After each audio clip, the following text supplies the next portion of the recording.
All right, good afternoon.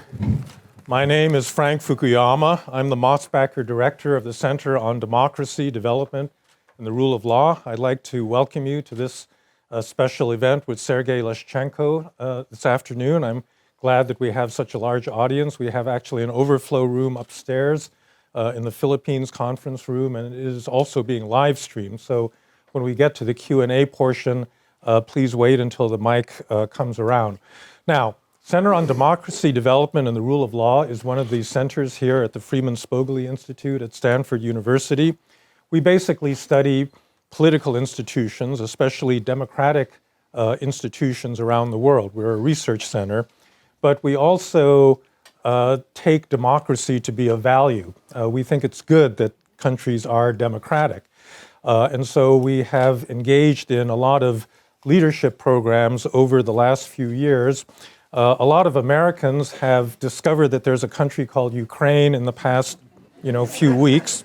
We knew that Ukraine existed for quite some time, and in fact, we have been very heavily involved in Ukraine ever since the 2013-14 Revolution of Dignity. We got involved in Ukraine, I think, for a very good reason. Ukraine has been trying to become a real liberal democracy for many years now. They made one attempt after the Orange Revolution in 2004. That was largely a failure.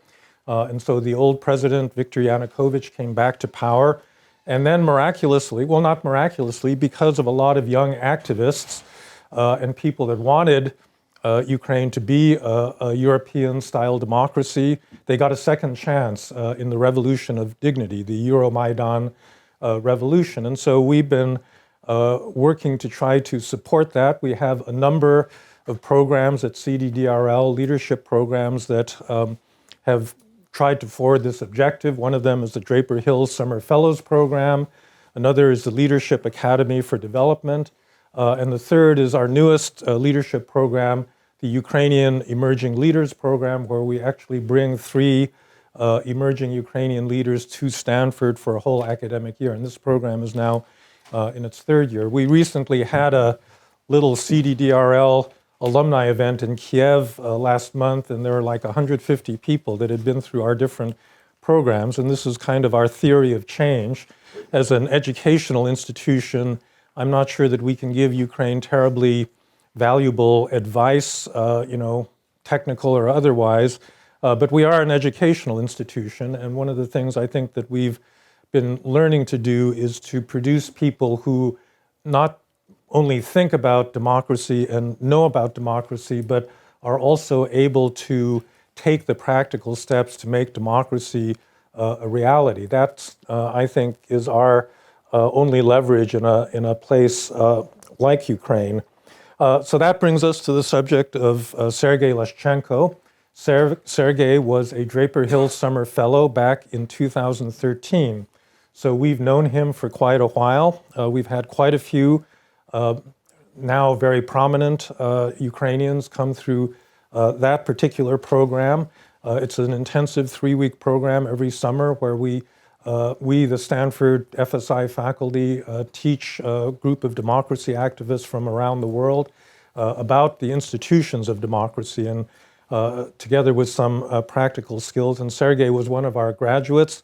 One of the things we've been trying to do in that program is to convince people that were in civil society to actually go into politics when you actually are in the process of making a democratic transition. Because if you regard politics just as a dirty business that other people get involved in, you'll never actually create a democracy. And Sergei was one of those that did that. He was, at the time that he was a Draper Hills Fellow, he was a journalist. He decided to run for parliament. He did so on the list of former President Poroshenko's party, and he served as a parliamentarian up until this past year. Now, that brings us to the present and the current impeachment hearings that are going on in Washington. If you have been paying attention to what's been happening these past months and weeks in Washington, there's been a shifting, set of testimonies by various people that, in fact, the Trump administration sought to enlist the help of President Zelensky in trying to investigate a gas company called Burisma, on whose board Hunter Biden, the son of Democratic candidate Joe Biden, was serving. And, well, I am not going to go into the details of all of this. We'll get into that discussion, in the course of our discussion here. But if you have been paying obsessively close attention to those hearings, you will have noticed that virtually every Republican member of the Intelligence Committee last week named Sergei Leshchenko as one of these Ukrainians that was interfering in American politics. And he has been part of a narrative, a counter-narrative that says, well, okay, maybe Russia interfered, but Ukraine interfered also. And so, Ukraine's hands are dirty in all of this, and everybody does it. So what's the big deal? We know Sergei, we know the circumstances under which he got involved in this. It has to do with the black ledger that led to Paul Manafort. We know that he is not representing the Ukrainian government in interfering in the American electoral process. And that's why we decided that it would be very useful at this particular moment to invite him to Stanford University and give him a platform from which he could describe his own role in these events, talk about what's going on in Ukraine, who's corrupt there and who is not, because I think there's been a lot of deliberate misinformation as to who is really corrupt in Ukraine that needs to be clarified for Americans. And then, obviously, how this plays into our unfortunately highly polarized American politics at this moment. In addition to Sergei, I'm very pleased to have Steve Pifer on our panel. Steve Pifer is the William J. Perry Fellow at the Freeman Spogli Institute. He's associated with the Center for International Security and Cooperation, as well as the Europe Center, where he leads the European Security Initiative. Steve was a senior fellow at Brookings prior to coming here, but prior to that, he had a long and very distinguished career in the State Department. He was the ambassador to Ukraine. He was the assistant secretary in the Bureau, deputy assistant secretary in the Bureau of European and Eurasian Affairs. He was special assistant to the president and senior director for Russia. So actually, Steve, when I was reading your biography, you've occupied every position that one of the people testifying last week occupied. But fortunately, 20 years earlier. 20 years later, yeah. So had you been born 20 years later, maybe it would have been you in front of all those cameras last week rather than Fiona Hill and Bill Taylor and so forth. But in any event, we're very pleased to have him as a discussant. So without further ado, Sergei, the floor is yours, and welcome back to Stanford. Thank you so much. Thank you so much. And, you can't imagine which a big honor for me to be with you here, and I want to thank you for the work you have done for Ukraine.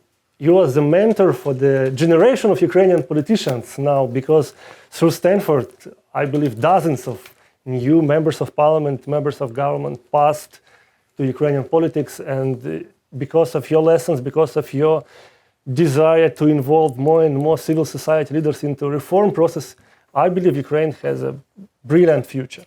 And also, I want to say that we have even Stanford caucus in Ukrainian politics. So a lot of people really took these classes in summer in CDDRL school, Draper Hill Fellowship, or we have this year-long program for new generation leaders here also in Stanford in this institution. So I think it's one of the biggest school to prepare Ukrainian politicians now in the world. Thank you so much.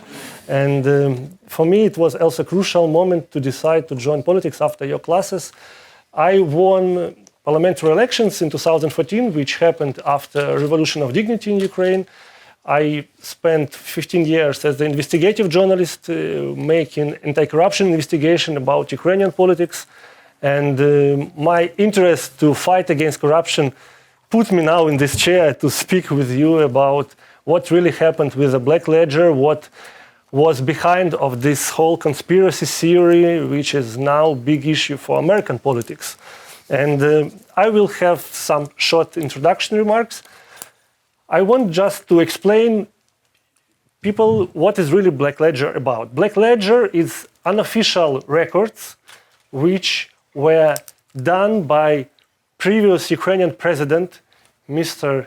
Yanukovych. These unofficial records, they were stored in party office of Mr. Yanukovych in downtown of Kiev. And this document I can even show even here on the screen. So this was handwritten.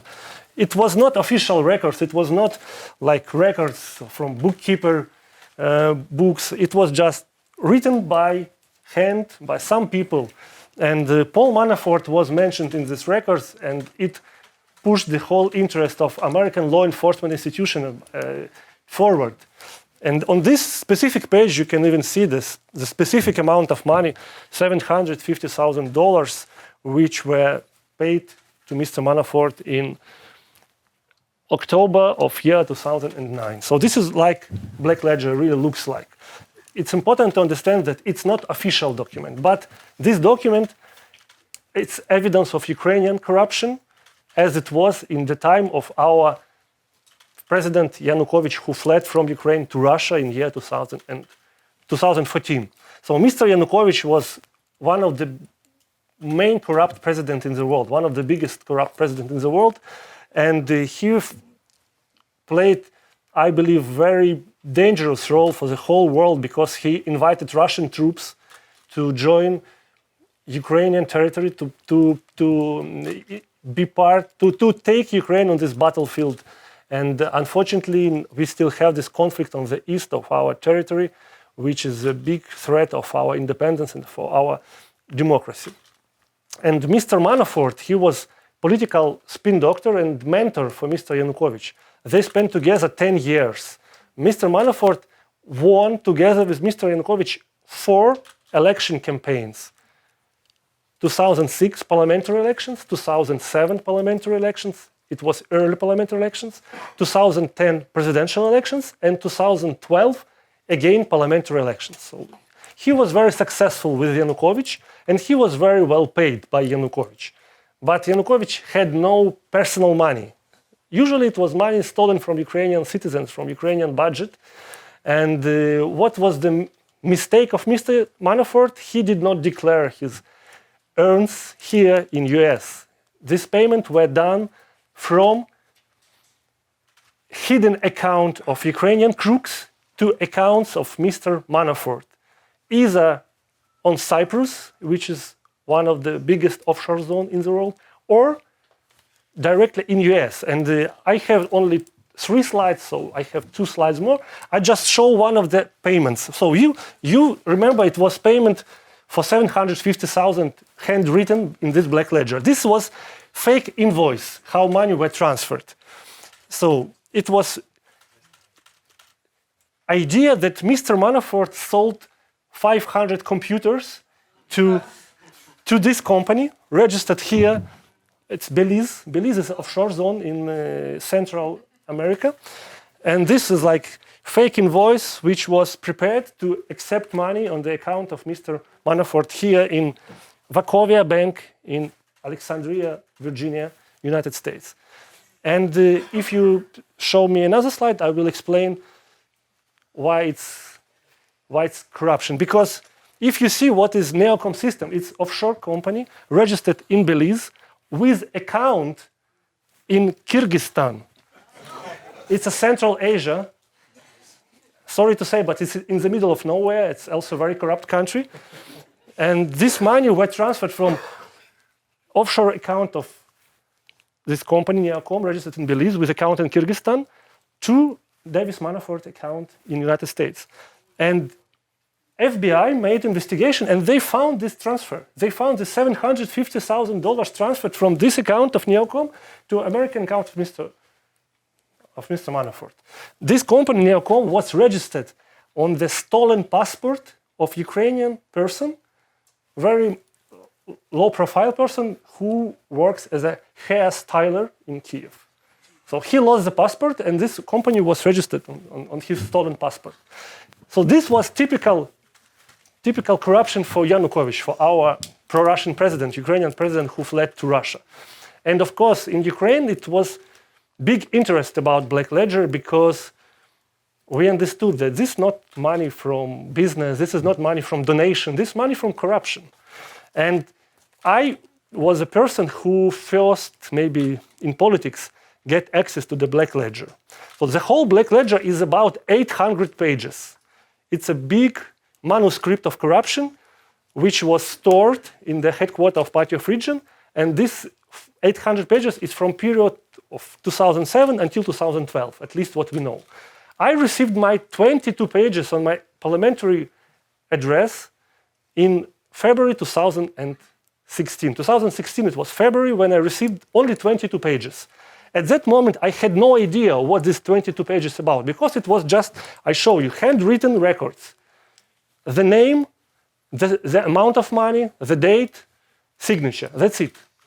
But in May 2016, so in 3 months, a former deputy head of Ukrainian Secret Service made his interview saying that he has the whole manuscript, 800 pages.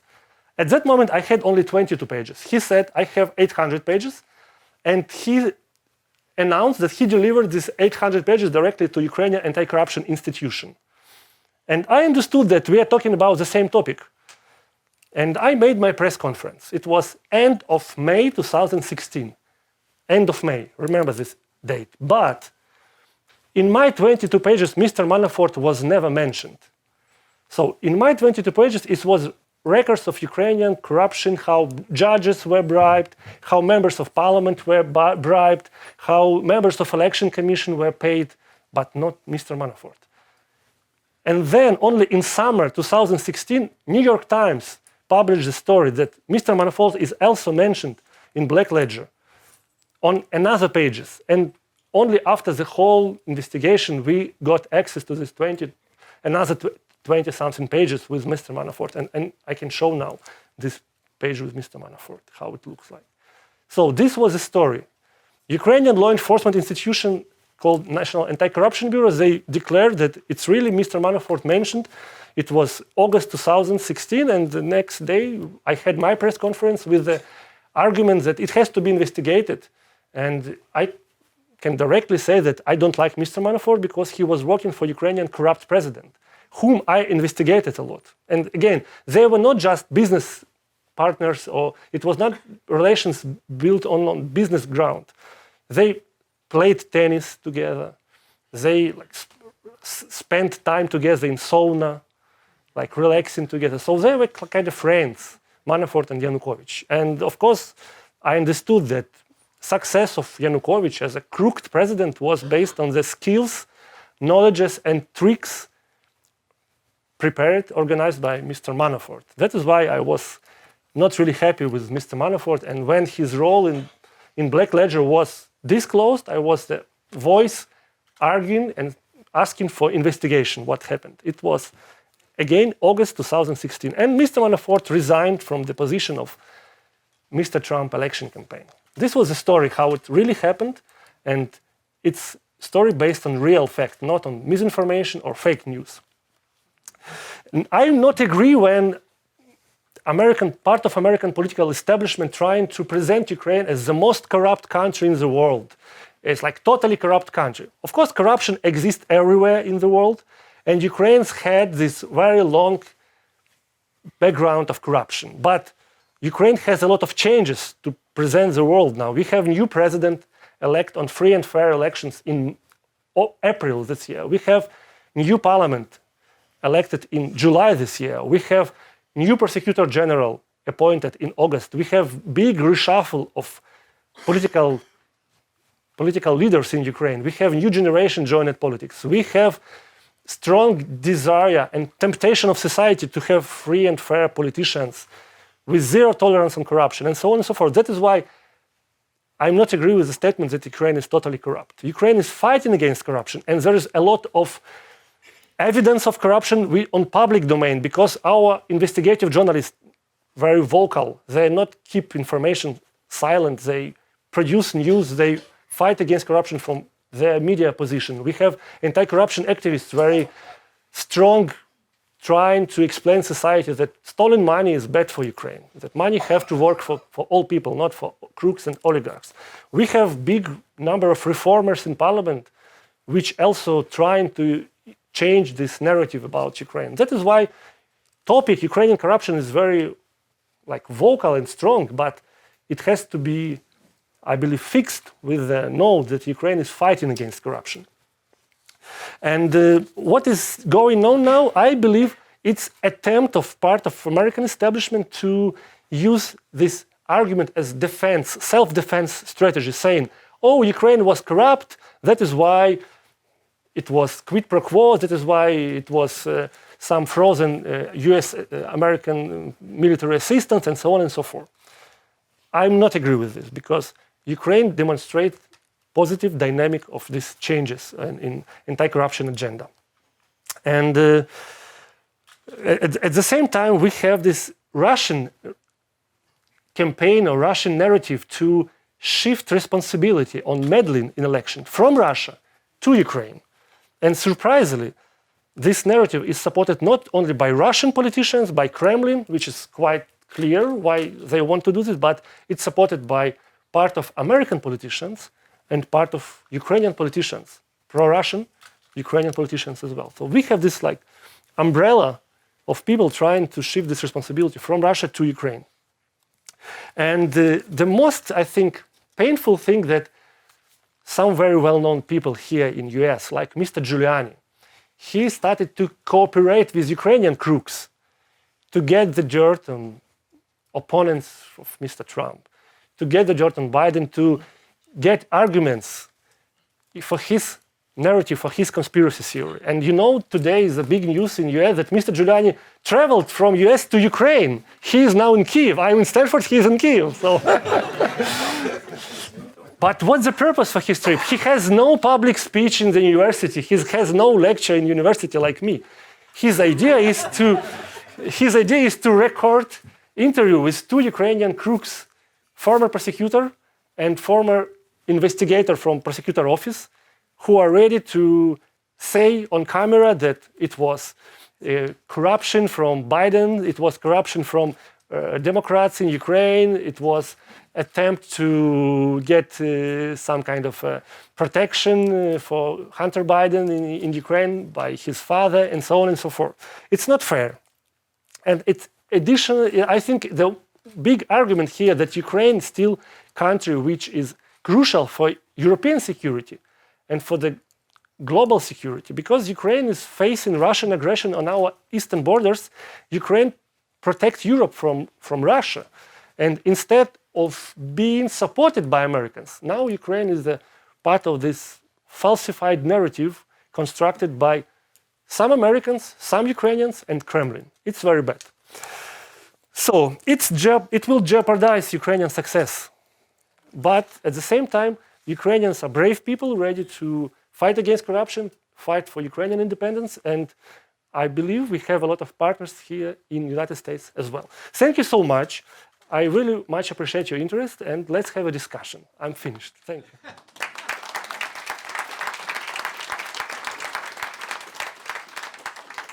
All right, Steve, do you want to add something? Yeah, I think my purpose here is to provide a little bit of context to Sergei's comments.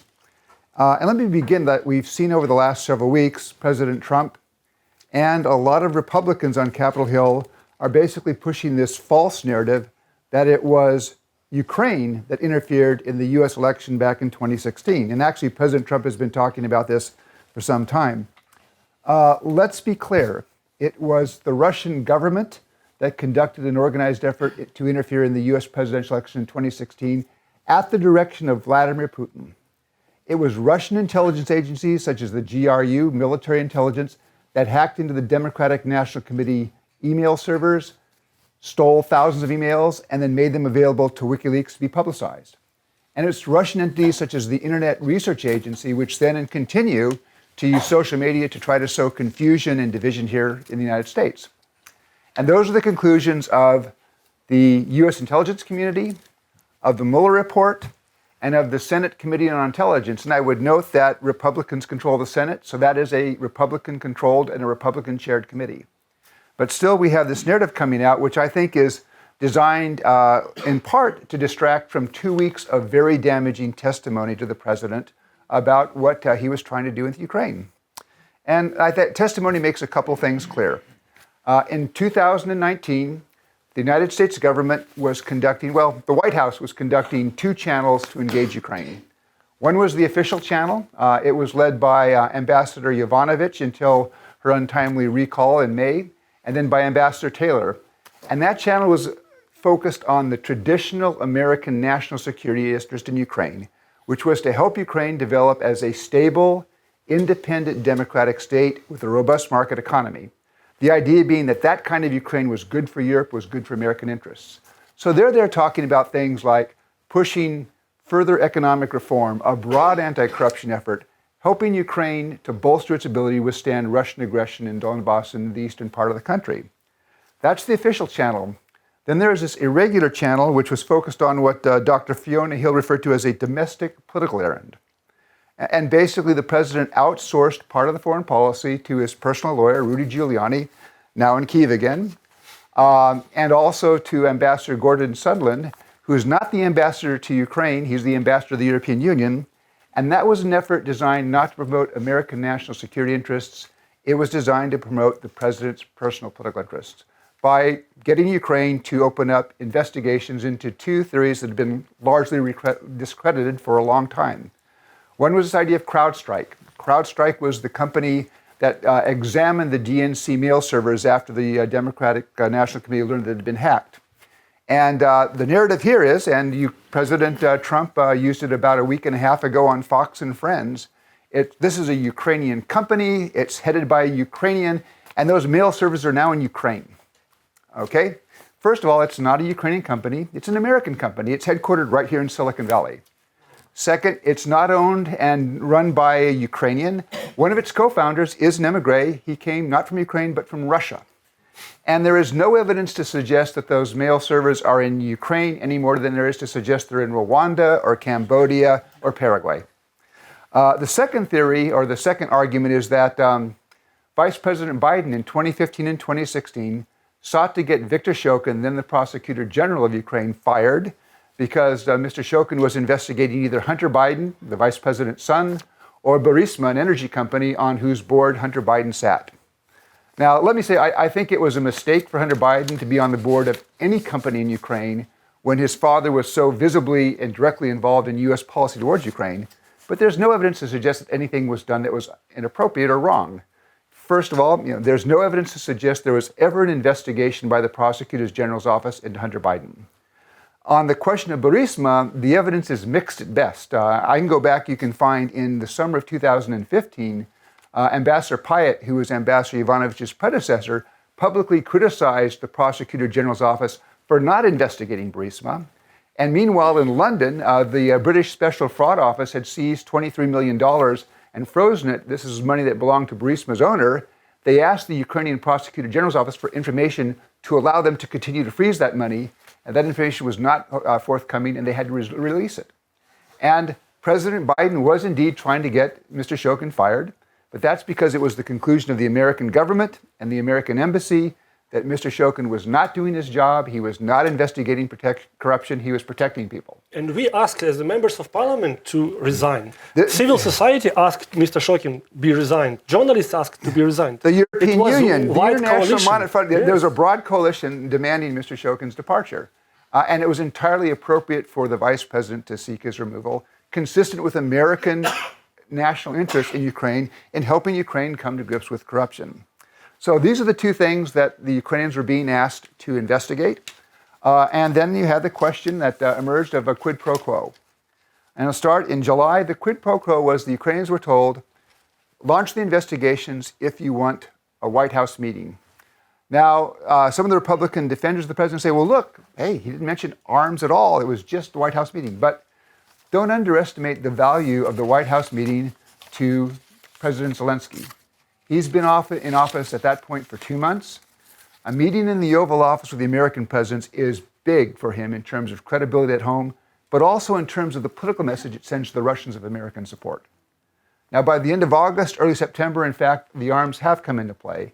And now the price, they're saying, for political investigations, that's what you need to do to get the White House meeting and also to get the military assistance.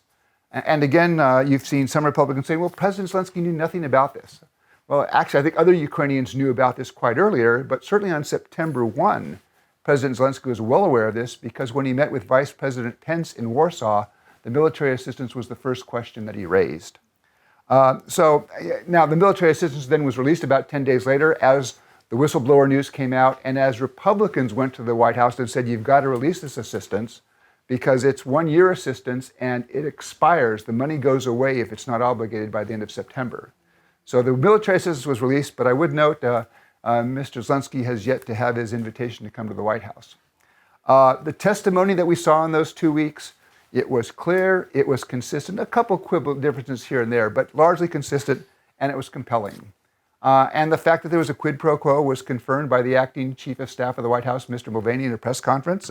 He then tried to draw it back, but watch that press conference. He seems to be pretty persuaded on his original point.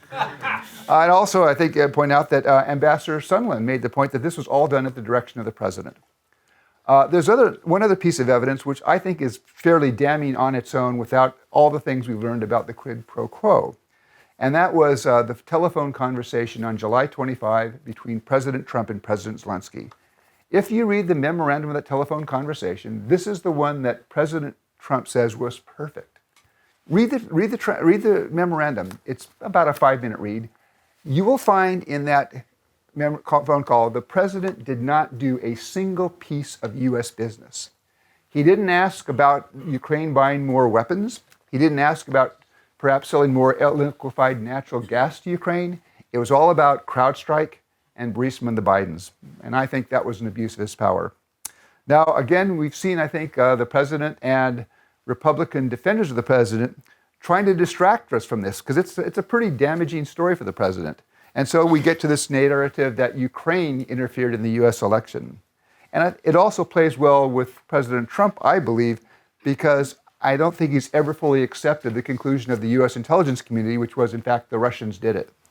And so you now have you have Republicans, in effect, putting out Russian talking points. This has been a narrative the Russians have been trying to spread since 2017 to distract from Russia's own effort. Now, we've just heard from Sergei. I mean, he's often portrayed as Exhibit A in the case that the Ukrainian government, even though he was not in the government, somehow sought to interfere in an election.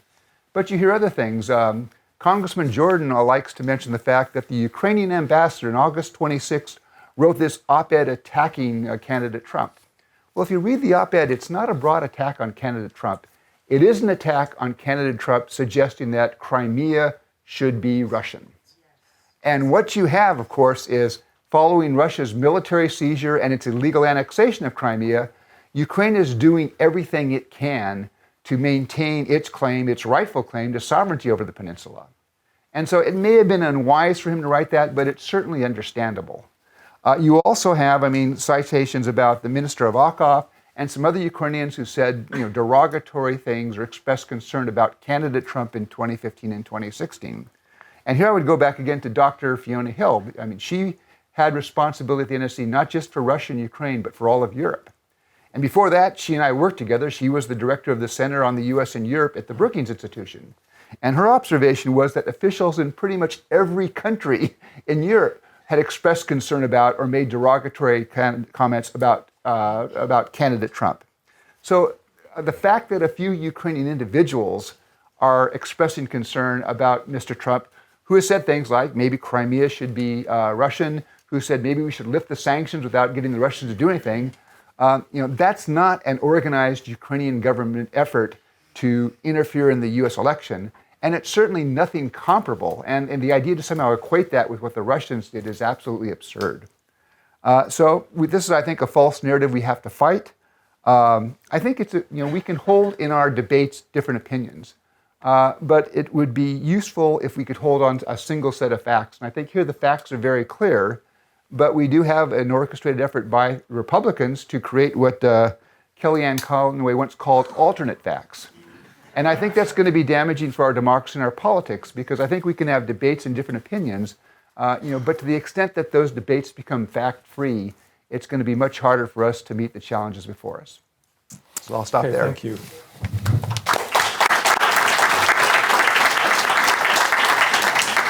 I guess I would just add one much broader point. To me, one of the most dispiriting things is to hear people like Tucker Carlson argue, he said basically, between Russia and Ukraine, who am I rooting for? I'm probably rooting for Russia.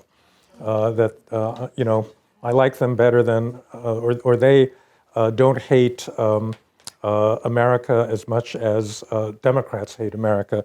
So I just think it's useful to step back a little bit and explain why it is that we at CDDRL, thought that it was important to support Ukrainian democracy and why we think Russia is a bad actor in all of this.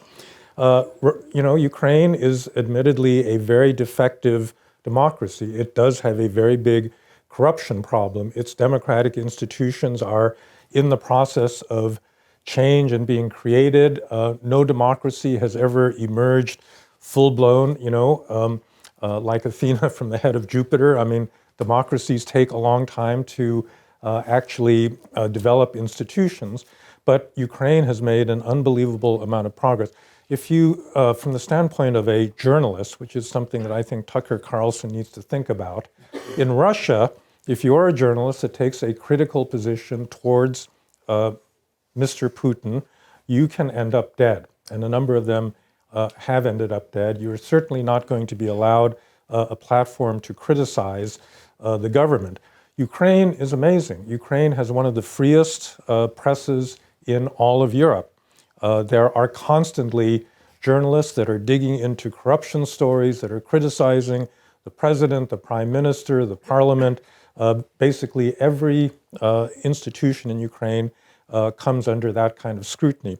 I think that people don't appreciate the significance of the election of Mr. Zelensky this summer, and then a parliament that has a very strong majority of his party, which happened 2 months later. I kind of wish we had this kind of election in the United States, where you throw out 70% of the sitting members of Congress and replace them with people, most of whom are under the age of 30. It's absolutely amazing that this country experienced a democratic, peaceful revolution in which the people very resoundingly said, we don't like the elites that are governing us, we want a different set of people. They voted that way, and there was enormous turnover. And the former president, Peter Poroshenko, for all of his faults, accepted that result right away and stepped down from power. So it was a peaceful, democratic change of administration of a sort that could never in a million years happen under the current Russian political system. The last issue is foreign policy. So Russia doesn't just repress its own citizens. It has a, under Mr. Putin, unfortunately, it's developed a sense of national identity that does not seem to be compatible with the free exercise of sovereignty of countries, weaker countries that are on its borders, whether it's Ukraine or Georgia or the Baltic states or Moldova or any number of other countries in that part of the world, and they're willing to back this up with violence. And so they have taken risks in putting troops in, taking over Crimea, occupying the Donbass, sending troops to Syria, which, by the way, I wrote my PhD dissertation on this topic, so I've been remembering what I wrote back then. I mean, no Soviet leader ever took these kinds of military risks that Mr. Putin has taken. So if you're ever in the mood for saying, well, Russia, Ukraine, they're all corrupt, they're all this kind of massive former communist countries, and what's the real difference between them? I think it is very important to remember there is a difference. There's actually hope in Ukraine. Now, Mike would probably say there's in the long run, hope in Russia as well, but it's much harder to see at the present moment. But there is real hope because of people like Sergei and people in his generation. We have our emerging leaders here with us today, and I think that's what gives me hope, and it's what makes me optimistic every time I go to Ukraine, because these are the people that we have been able to deal with, and I think they're the ones that are going to inherit a much better country. So, Steve, I don't know, do you want to raise any questions with Sergei, or should we? I think we should let the audience go to it. Why don't we open this up? We do have a roving mic somewhere. Is that right? Okay, yes, all right. How about that woman in the back? Is there a microphone?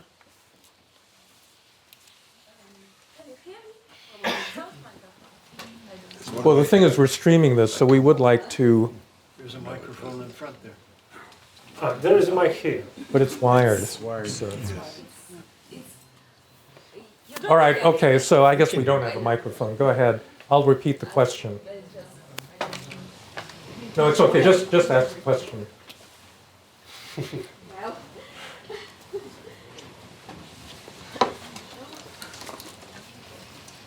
While we're waiting tonight. Yeah, okay. Why don't we start here? Oh, here she is. Okay, no, here she is. Okay. Yeah, because there are no microphones. I'm sorry. It's well, I'm not sure. Just ask the question. Okay, and we'll repeat it. it's not a question. I just want to confirm what Sergei Leshchenko said, because I am an investigative journalist and expert on the Russian threat of Russian soft power for the Atlantic Council and the Jamestown Foundation. And first of all, about the second former Ukrainian prosecutor who cooperated with Mr. Giuliani, Lutsenko. Many people consider him as a hero, but unfortunately he is not a hero, and he was also corrupted. My friend, investigative journalist Alexander Shchetynin, was killed in Kiev, I suspect by the FSB, but before his death he investigated a Russian oligarch Babakov, who illegally seized a lot of property in Ukraine, occupied under Yanukovych. And Alexander Shchetynin told me many times how Lutsenko covered Babakov.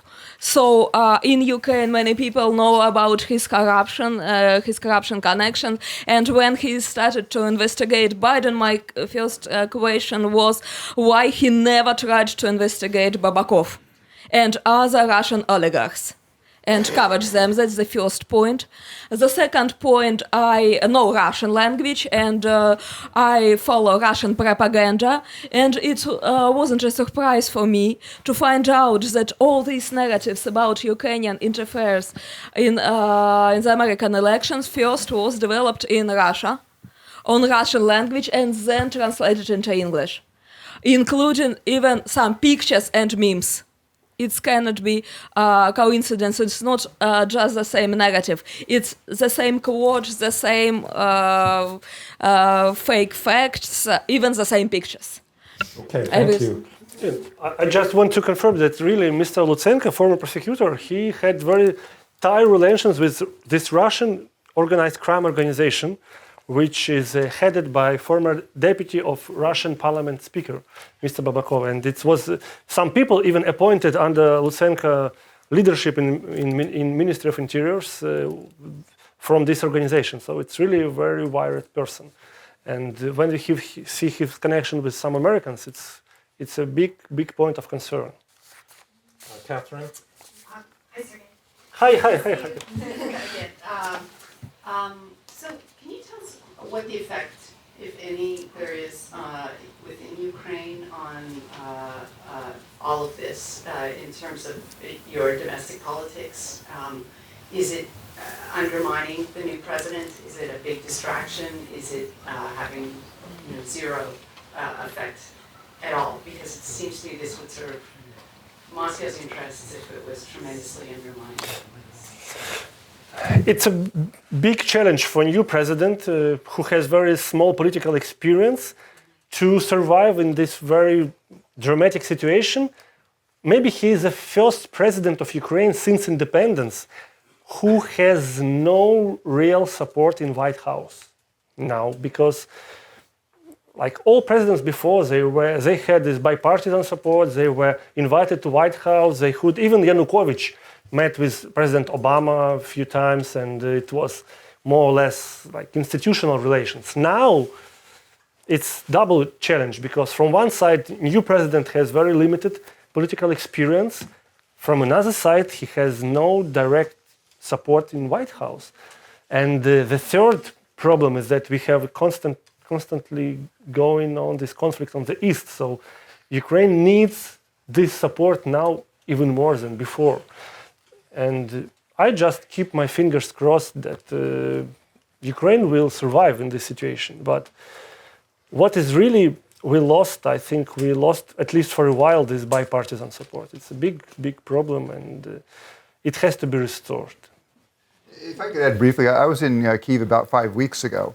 And I think what you've seen over the last 2.5 years of the Trump administration is really an administration foreign policy towards Ukraine that's actually pretty good. It's been supportive of Ukraine, in taking steps, even, for example, provision of lethal military assistance, which its predecessor did not do. It's maintained and enhanced sanctions on Russia. So the administration policy, I think, is a good one. The question mark is, it's just not clear the president actually agrees with it. And I think what we've seen now kind of emphasizes that dichotomy. And that's what I was hearing 5 weeks ago and talking to people both inside and outside of government, was this sense of nervousness that what does this mean for American support for Ukraine?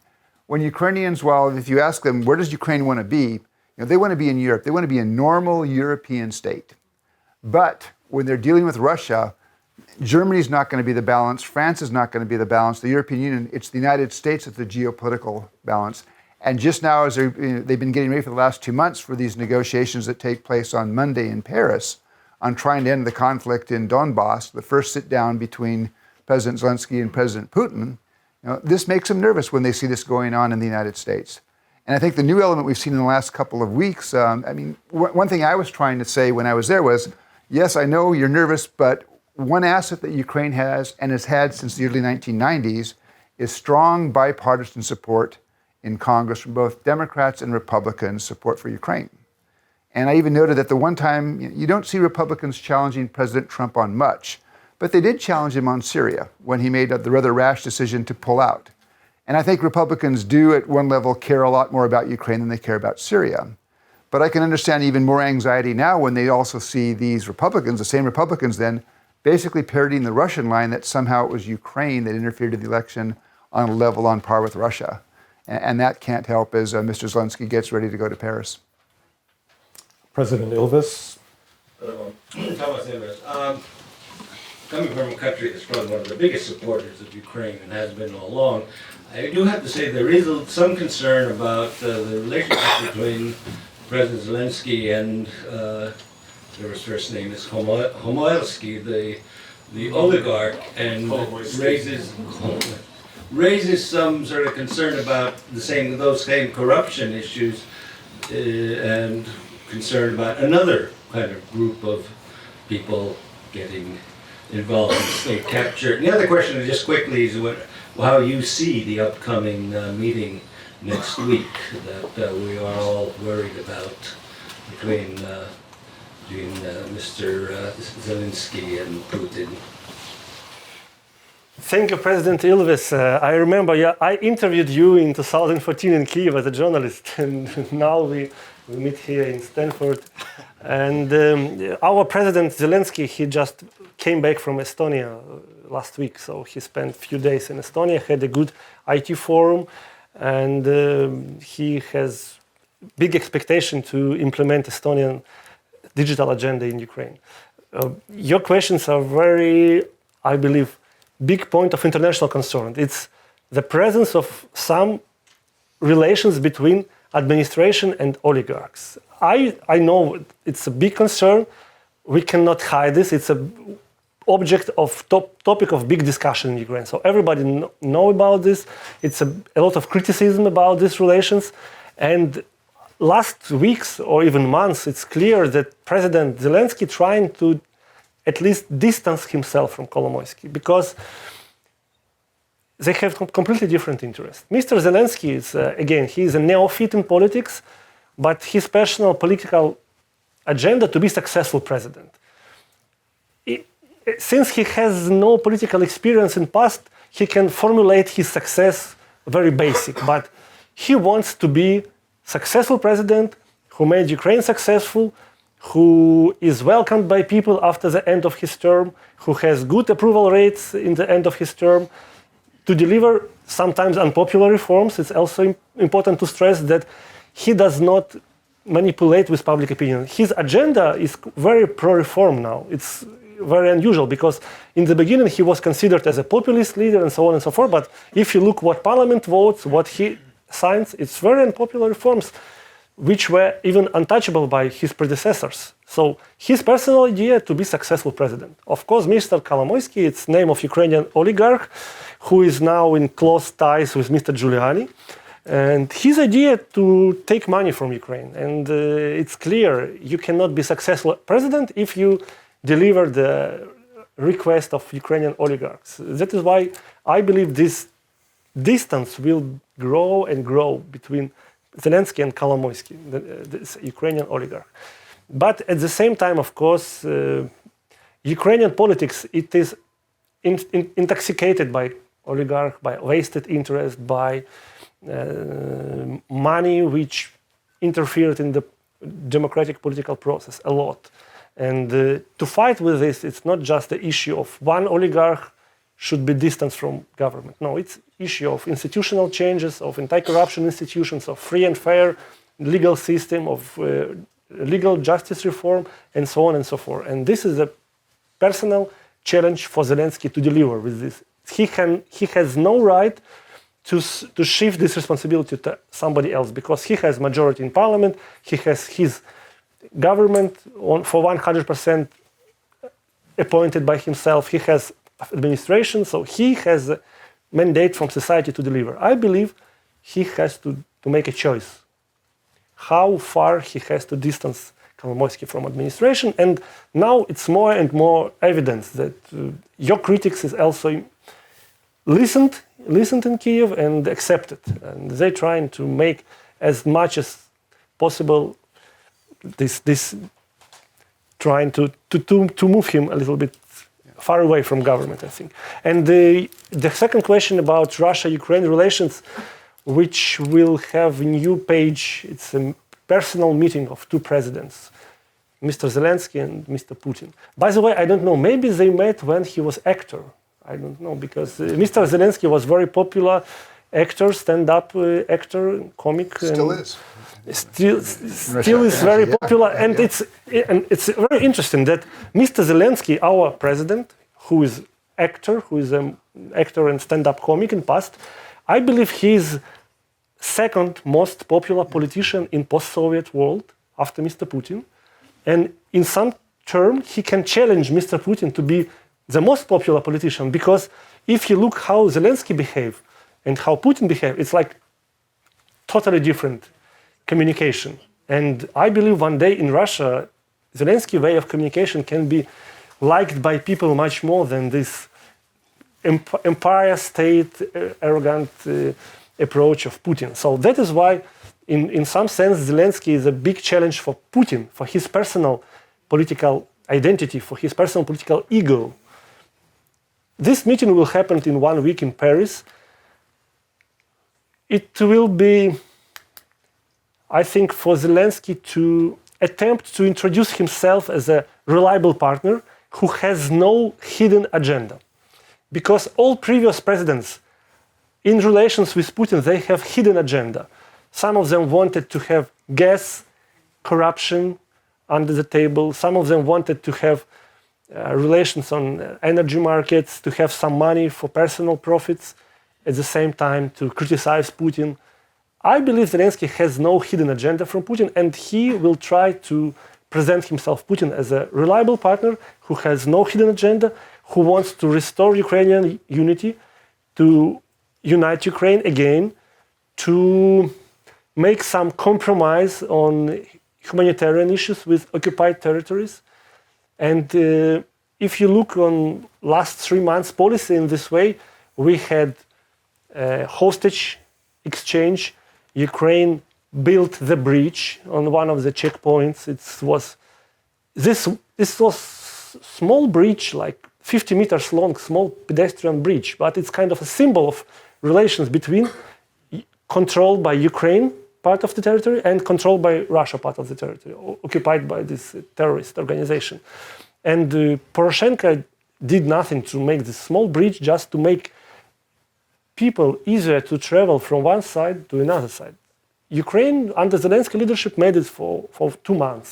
It was really not a big deal to make this bridge, but he delivered. Then we got back our ships, which were taken by Russian last year. So in some sense, we have like a better background for this conversation. At the same time, it's increasing pressure on Zelensky from part of Ukrainian political establishment, pro-nationalist forces, that he can be traitor of Ukrainian interest. And for Zelensky, it will be a challenge how to make this meeting effective, but at the same time, not to provide any argument for his opponents to say that he betrayed Ukraine. It will be difficult, but I think he will try. Because what is important to understand, that big part of Ukrainians who voted for Zelensky, they really from that part of society which would like to restore more normal relations with Russia. And he cannot stay as a president, at least without attempt to try to make it. He needs this argument to say, I tried, we did not deliver, but I tried. At least to have this argument with the people. If I could add a couple comments. One is, I'm actually, my expectations for Paris are pretty modest, because it's still not clear to me that the Kremlin has made that decision really to change its course in a fundamental way from what the last 5 years have been, where they've used that simmering conflict in Donbass to put pressure on the government in Kyiv and make it harder for Ukrainians to get on with the internal reforms and the things that would be necessary to modernize the state. But having said that, I think President Zelensky in the last several months, the things that Sergei cited, reaffirmation of his commitment to Minsk. He said he's prepared to accept the Steinmeier formula, although he reinterpreted it in a very positive way. The 3 disengagements. So he's actually, I believe, positioned himself in a way that if nothing comes out of the Paris meeting, he should be able to direct most of the blame of that on the Russian side. I think I think he's been fairly clever how he set it up. The second point, Kolomoisky, which to my mind is the biggest question mark over Zelensky right now, is what is that relationship? And at a dinner in Kyiv 5 weeks ago, there were about 30 people there, about 20 Ukrainians, the rest were Westerners. And I asked the question, because I heard people say, yes, we're cautiously optimistic, or we're optimistic but also cautious. And the question I posed to the table was, a year from now, are we going to look back and say we should have been optimistic or cautious? And it's split about 50-50. But I think the Kolomoisky thing, it's going to have an early test, which is this question of Privatbank. Kolomoisky was the major shareholder in Privatbank. It was audited about 3 years ago, and the book showed about, $5.5 billion had disappeared. And most of that money disappeared because it was lent to shell companies and then written off as bad debts. And allegedly, a number of those shell companies belonged to Mr. Kolomoisky. So he's either trying to regain control of Privatbank or get compensation for the money he says he lost. How the government handles that, particularly because he's pursuing also a court case through a court system which may not be all that reliable, but I think that's going to be a real indicator of where the president is. And he's getting some pressure because the International Monetary Fund, which has had a couple missions go to Kyiv in the last 3 months, has basically held back and said, we're not prepared right now to do a new program with Ukraine. And probably the biggest thing holding that up is they want to see what happens with Privatbank. So I have 2 questions. The first one relates to the timing of the July call with President Trump and President Zelensky. And the second is about tech companies and global democracy. So the first, in Fiona Hill's testimony, the timing of the Trump call came up, that actually they were considering having it before the parliamentary elections. And I was curious your perspective on whether a call with President Trump could have influenced President Zelensky's party positively among the Ukrainian people. So the second one is the role of tech companies in global democracy. And I don't know if you saw recently in the news that Apple and Google Maps, if you're in Russia, show Crimea as Russia. And we've kind of like, I think the old model, probably like Hoover would agree with this, free markets, get more American companies into emerging democracies would lead to the spread of good information and then inform voters. But how would you recommend to Apple and Google to negotiate showing the true nature of Russia? I believe it's a question to all of us or to me. You. Frankly speaking, it's difficult for me to comment how to deal with such companies like Apple, how to change this. Of course, I'm totally against this. I don't like it. And the government of Ukraine made some statement and maybe even some proclamation about this. But how to influence of such corporation, which I believe #1 in the world now, Apple, which on Russian territory present Crimea as a part of Russian state. It's shame, of course. It's shame, and maybe you know how to deal with this. I don't know. To sue them, I don't know where, in US or. I'm not big expert on this, but of course I don't like it, and big challenge for Ukraine because as far we go from the year of occupation from 2014, as more and more attempts of big corporation, international corporation, to restore relations with Russia, to accept the status quo, saying, okay, Crimea is lost, nothing to do with this, let's forget about this, let's put it in the box. It's a different story from Donbass, from this part of Ukrainian territory on the east. And I believe it will be problem for Ukrainian diplomacy to deal with this as well. But how to deal with Apple, I'm looking for your advice, maybe you know. And the first question was about call of Mr. Trump to Zelensky. It was after elections. And idea was to congratulate Zelensky as the Ukrainian president with the success on parliamentary elections. I think if this call happened a few days before, it had very limited impact on Mr. Zelensky. Because election of parliament, which was in July this year in Ukraine, it was like a third round of presidential elections. So it was like people voted for Zelensky in March, in first round, then second round he won against Poroshenko, second round, and in July it was parliamentary elections, like third round. People voted again for him just to approve their choice, saying that yes, we want this guy to deliver and provide all responsibility in his hands. And it's also a little bit personal story for me because I ran as an independent candidate in my native city, in Kyiv, in the Ukrainian capital, in my native constituency, where I visited school, where I spent like 20 years in my apartment with my parents. And I understood after elections that people voted just for brand of Zelensky. They did not care who was opponents of this candidate nominated by Zelensky. They voted just for the brand. And in my capital, in city of Ukraine, all constituencies, result was the same. Candidate from Zelensky won 100%. Even they won over some very strong opponents who spent millions in their constituency to get approval from people. Candidate from Zelensky with no name, with no identity, they won just because they have this very strong brand of Zelensky. That is why, come back to your question, I think the call from Trump to Zelensky before election had almost no changes for this public opinion. Mike McFall. Thank you. Mike, what to do with Crimea and Apple? You have to explain it.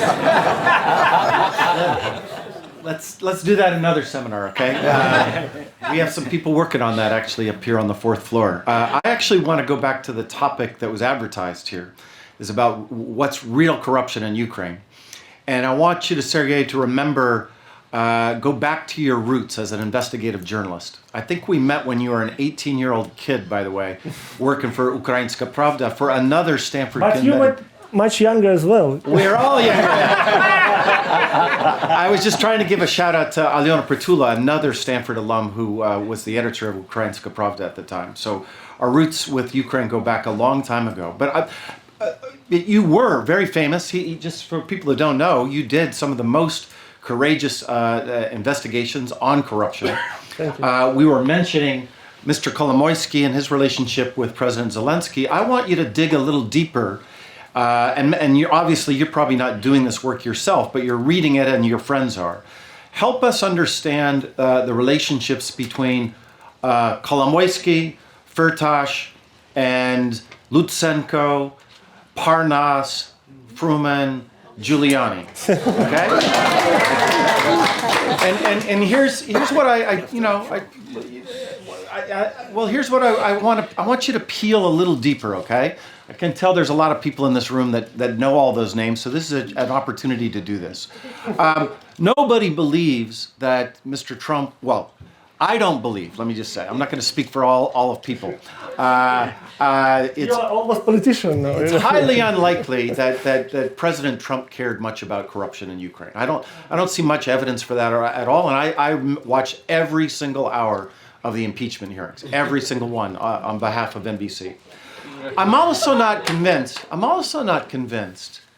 Mr. Giuliani and Mr. Parnas and Mr. Freeman, the only thing that motivates them is fighting corruption in your country. There's not a lot of evidence to support that. And what I'm really interested, if you could tell us to the best of your knowledge, of what are some of the other quid pro quos that were going on. So for instance, with Leshchenko, who puts pressure on our government via Giuliani and others to get rid of our ambassador, what was he seeking to achieve in doing that? What was the quo for him to pressure, in that exchange? And with Freeman and Parnas, to the best of your abilities, help us understand what might have been some ulterior economic motivations that they were pursuing, particularly with Mr. Firtash, and then you mentioned Kolomoisky as well. Help us understand those relationships and how they are. Well, just what were their incentives to do the things they've done so far? Thank you, Michael. And it's almost December, so end of the year. This year was very effective to improve vocabulary of English language, like quid pro quo. It's a new term for us, at least in Ukraine. It's Latin. Just yes. To drain the swamp. For a lot of Americans. To drain the swamp as well. So, this impeachment, it's I think academic case study how to present corruption. You can find here. It's even kind of drama. I think it can be played somehow in movie in few years. And surprisingly, maybe Zelensky will play himself in this movie. He would be happy to play himself, I think. But yeah, so many characters, so many names, which we did not care a lot just half a year ago. So in this drama of American impeachment and quid pro quo, there are a number of very strange, wired characters. The most wired for me is Mr. Giuliani. Because he played some very negative role in my personal life. I was part of Zelensky team in election. I was advisor of him.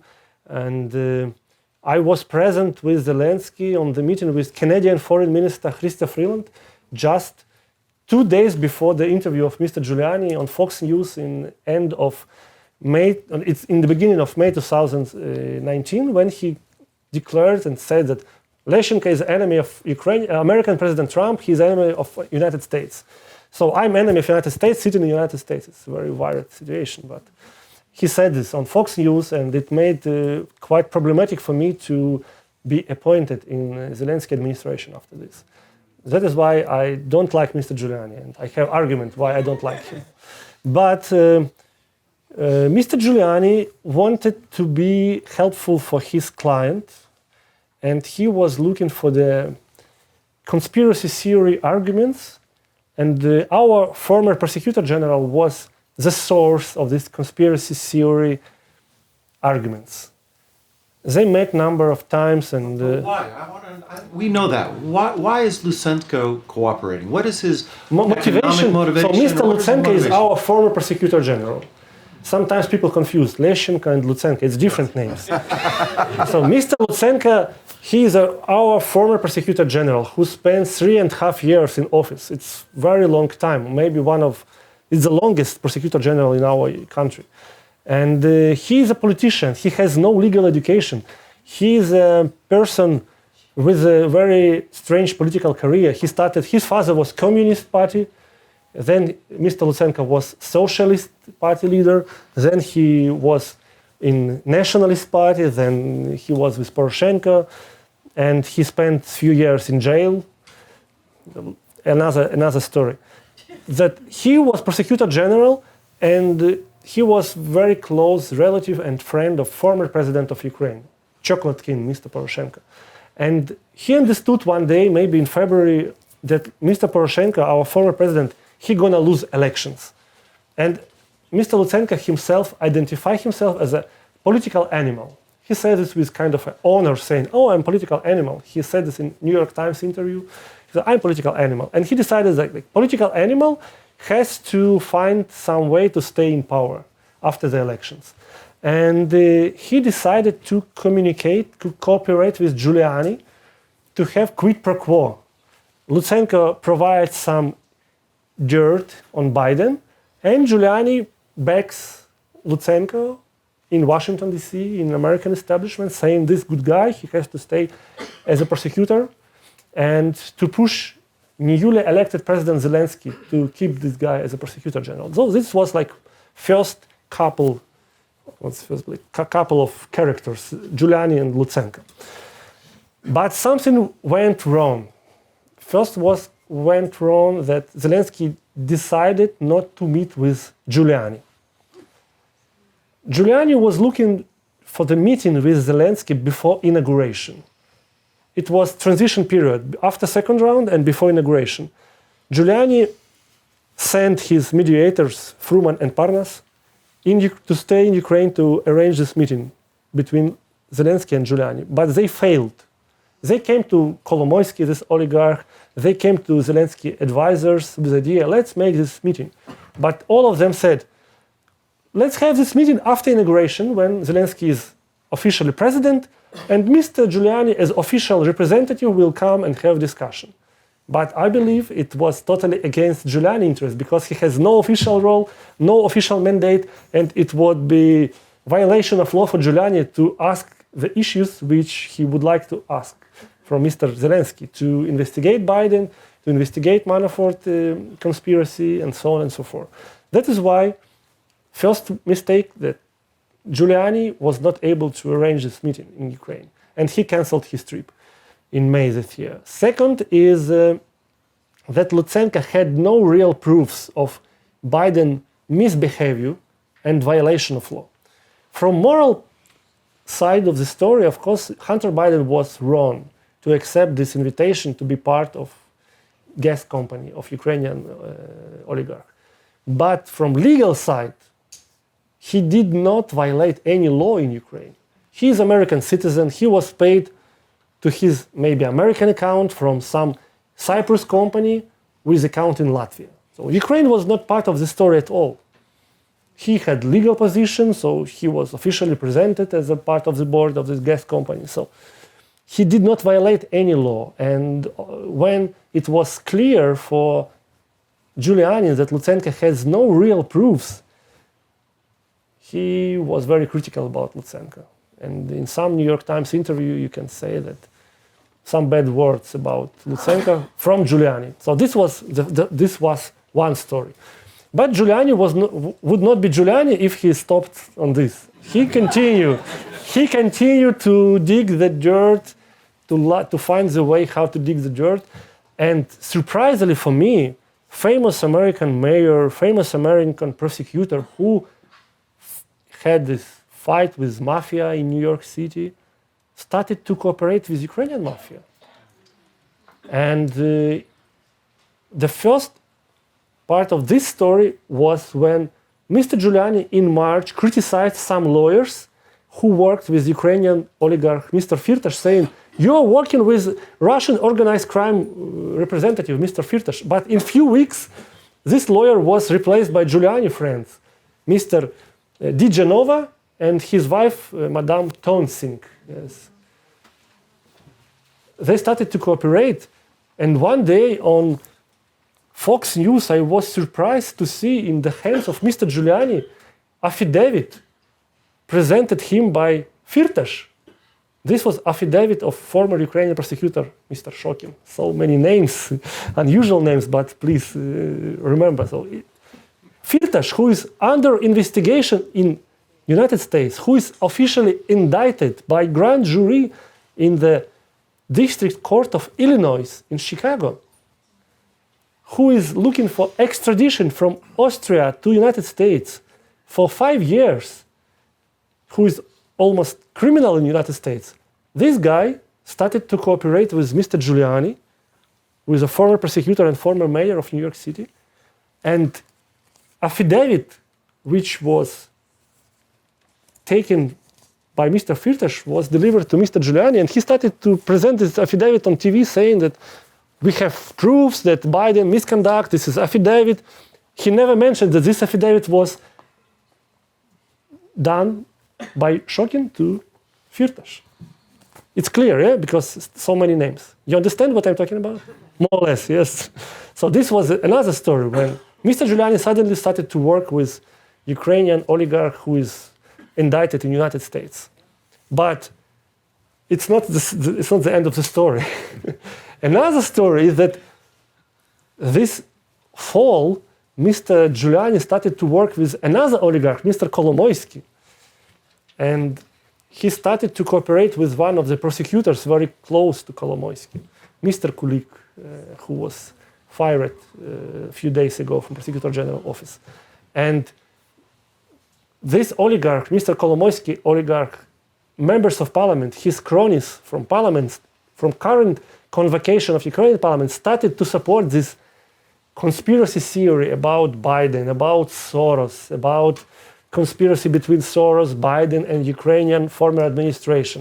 They started to push this narrative forward. So in this total mess, we see very unusual situation when from one side we have cooperation of former Ukrainian prosecutor, who is crook, with Mr. Giuliani, and cooperation of Giuliani with two Ukrainian oligarchs, Firtash and Kolomoisky.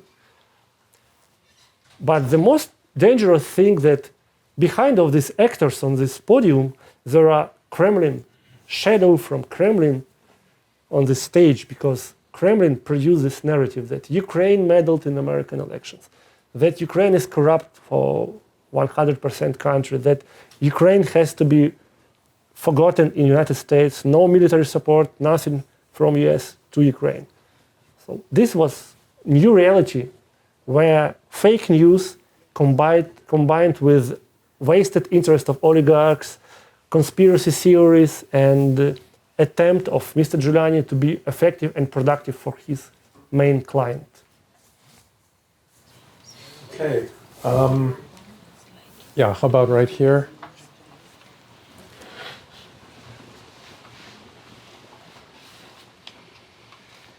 Mr. Leshchenko, so I'm from Ukraine originally, so I've seen a lot of corruption firsthand in Ukraine.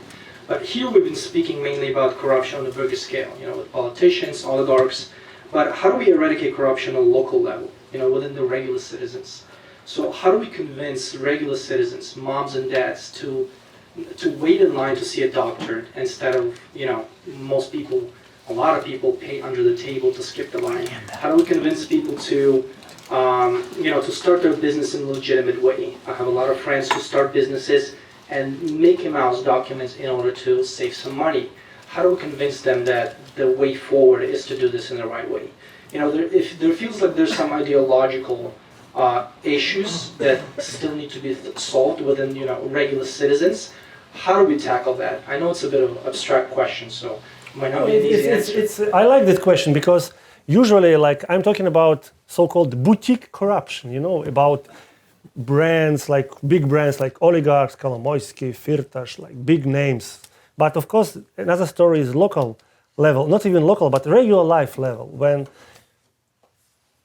in different countries, not only in Ukraine, local authorities, police, medical service, they can be corrupt. And Digitize the services. yes, You get rid of it. I totally agree with you that digitalization and development of new technologies will reduce level of corruption not only in Ukraine, everywhere in the world. Less and less contacts, less contacts between government official or bureaucrat and citizen, taxpayer, as less basic for corruption. So if they don't contact to each other, if they stay in touch through application or digitalization, there is no basis for corruption.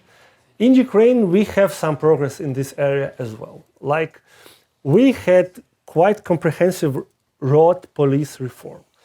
10 years ago, Ukrainian road police was kind of anecdote that they're totally corrupt, they bribed for 100%. But we mentioned President Poroshenko in the beginning of this lecture.